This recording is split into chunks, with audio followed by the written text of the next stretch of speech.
एक पिता की दर्द भरी कहानी। एक गांव में एक छोटा सा बच्चा था। उसके पिता तो थे लेकिन माँ की मृत्यु हो गई थी।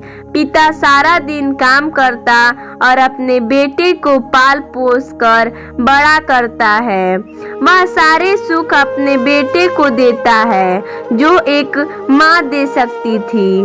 उस पिता ने कभी कुछ नहीं मांगा, सिर्फ इतना ही मांगा कि मेरे बेटे को कोई परेशानी ना हो। दिन बीतते गए, बेटा पढ़ लिख कर अच्छा जॉब भी करने लगता है और वह शहर में रहने लगता है।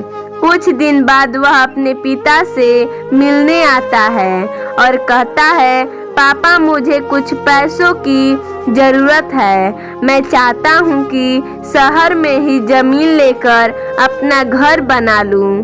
पिता इस बात को सुनकर बहुत खुश होते हैं। सोचते हैं कि मेरा बेटा है ना, एक दिन नाम करेगा।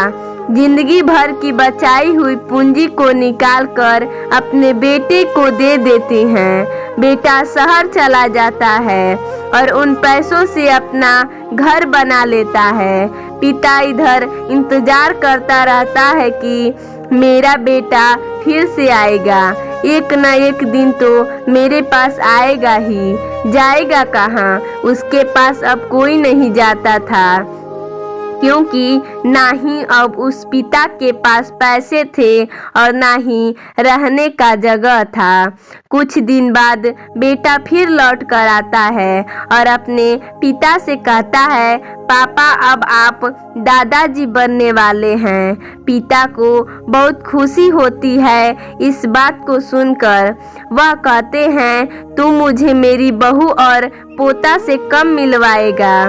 बेटा कहता है, बस पापा थोड़े दिन और। पापा मुझे कुछ पैसों की ज़रूरत है, क्योंकि आजकल थोड़ा जॉब में खींच बीच हो रहा है, जिसके कारण से मुझे कुछ दिन के लिए सस्पेंड कर दिया गया है।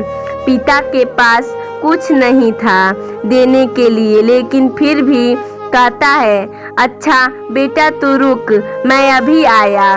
कुछ पैसों का बंदोबस्त करके पिता बाद में महाजन से कुछ पैसे उधार लेकर अपने बेटे को दे देता है और बेटा पैसे लेकर शहर चला जाता है। बरसों गुजर जाते हैं। पिता सोचते हैं कि मैं तो अब दादाजी बन गया हूँगा। मेरा बेटा पता नहीं मेरे नाती को लेकर कब आएगा। फिर सोचने लगते हैं, समय नहीं मिलता होगा, इसलिए मेरा बेटा अभी तक नहीं आया, वरना आया जरूर होता। अब तक महाजन 2-3 आदमी को लेकर उस पिता के घर पर आता है और कहता है कि आपके वादे के मुताबिक मैं पूरे 3 महीने बाद आया हूँ अपने पैसे ले जाने।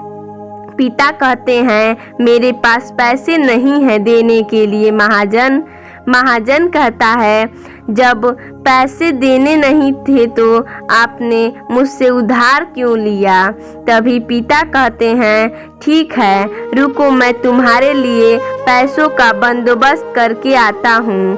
और वहाँ के नज़दीकी अस्पताल में चले जाते हैं। वहाँ जाकर अपना ब्लड डोनेट करते हैं और अपनी एक किडनी बेच देते हैं और उस महाजन का कर्ज चुका देते हैं। किडनी बेचने के बाद उनकी स्थिति और भी खराब हो जाती है और वह उस राह में जी रहे होते हैं कि मेरा बेटा एक दिन आएगा जरूर।